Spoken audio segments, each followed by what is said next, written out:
What's up, YouTube? It's your boy Fitz, and I'm ready to talk. So this is gonna be a episode or video about the Real House. Look at me saying episode, nigga. You ain't on TV. But anyway, this is gonna be a video about the Real Housewives, more specifically Atlanta and Potomac. We're gonna talk about Miss Lynithia Leakes, better known as Nene Leakes, and we're gonna talk about Ashley Darby and Michael Darby. So let's get into it. So we all know. Let's start with Miss Nene. Hey, I'm gonna start giving her flowers because we all know she deserves it. I feel like she is the person that has literally put not only the Real Housewives, franchise on the map, but also Bravo. I mean, who was watching Bravo before the Real Housewives of Atlanta?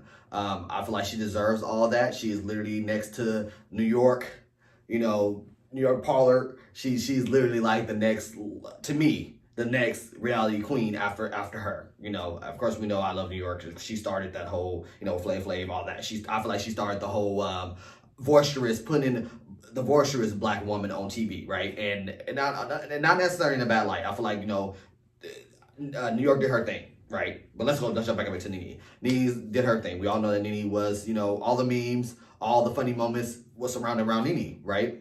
So as we remember, they had the reunion and they did the virtual reunion. This is the reunion during the time of COVID had first happened. I remember it being like, well, how are they gonna do the reunion? This is all new. We all knew it familiar with Zoom. We all know what Zoom is, but it was like having a reunion that way.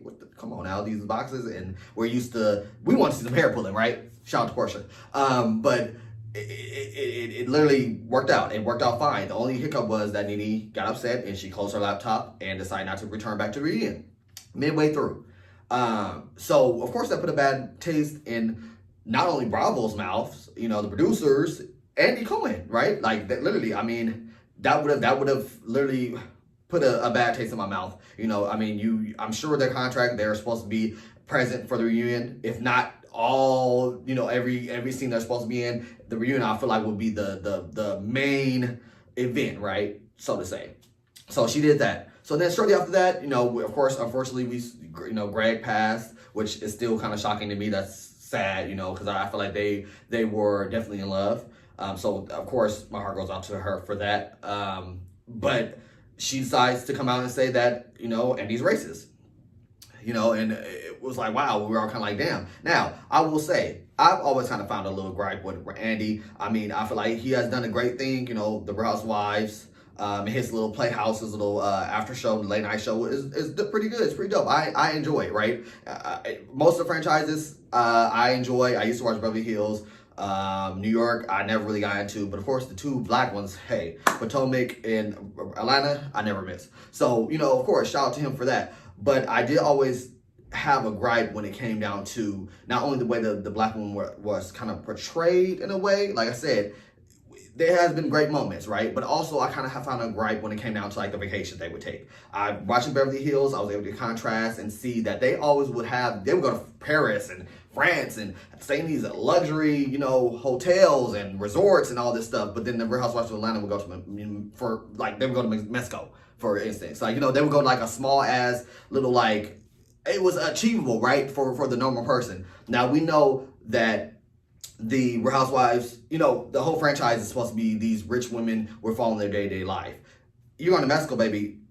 Anybody can afford that. So I would have kind of a gripe about that, right? I would be like, damn, why don't they have why don't they get the luxury resorts, But hey, that could be a choice up to the women. Maybe it's a money thing. I don't know. But anyway, I did kind of have a thing about that, initially with Andy. But, to say that he's racist, I don't know if I would go that far, right? So whatever. That happened. Next thing we know, roll out. Nene saying she crying, talking about she would be willing to sit down and talk to Andy, and she'd be willing to come back to the show possibly. Now that is like what the fuck? You just were saying that Andy was racist. Now you want to sit down and have a conversation with him. Fine. She decided to just come out and say that. Andy pretty much said, "Thank you, but no, thank you." He did a Shiny O'Neal. Thank you for your services. All of us were kind of like, well, damn, fucked up. I mean. At the end of the day, hey, could you knock them? I mean, if there's somebody that you literally helped put on national TV and they come out and scream that you're racist, I would be like, our relationship is done too. So I can't knock them for that, right? Now Nene's back on that hate train. Hate train. Apparently she's suing the Real Housewives of Atlanta team and saying that it was hostile and also a racist work environment. My thing is this, Nene, we all want to see you succeed. You literally, like I said, she is the second in line to me, queen of reality, right? So we all want to see you succeed. But this antic is not going to work. If this antic, if you literally felt like he was racist, or the Bravo team or Atlanta, whatever, the entity that you were actually suing, you should have stuck with those guns. Why would you say it's a possibility for you to go back to that environment if it was so bad? So I don't know what that shit's about. I just pray that she gets her, her peace. I feel like I follow her on Instagram.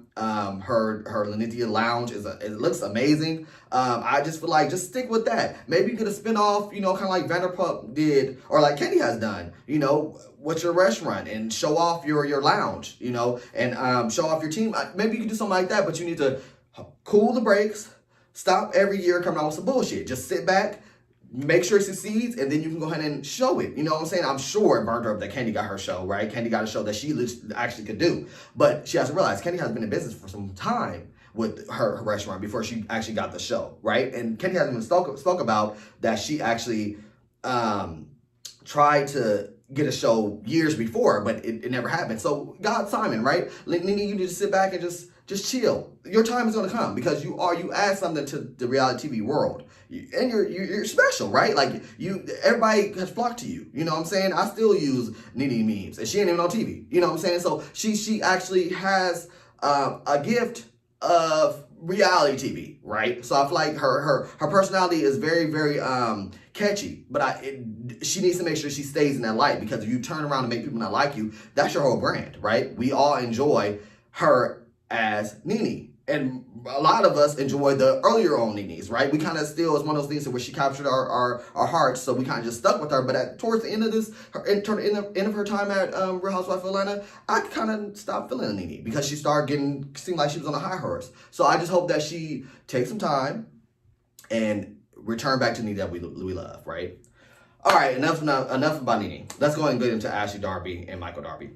So they have been married for nearly 8 years, and Nene's on my brain. So Ashley had came off and talked about, they have, both of them have actually put on a platform, Real Housewives of Potomac, that they have a pretty much agreement that, once they make past the 5-year mark, she gets half of everything he owns.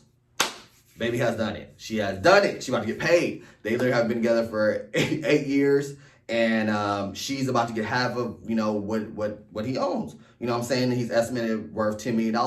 She has 2 boys for him, so she's going to get $5 million, and also to set up to get, child support. So that's fucking amazing. I'm not mad at it. I feel like, hey, more power to you, Ashley. I hope that they both are able to, co-parent healthy, positive, bring positivity still around them boys, because that's all that really matters. If it doesn't work, it just fucking doesn't work. I wish her the best. I hope that she also... Wait, let me just say this. Don't spend all your money on your damn mama. Like, Ashley, I don't know if you ever will see this, but don't let her get in your money. Make sure you take care and invest into your life and them boys' futures. And that's all I have to say.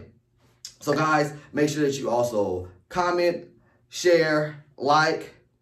Hey, and let me know. Oh, and subscribe. Let me know below what y'all think about these 2 situations. All right, guys, I'm out.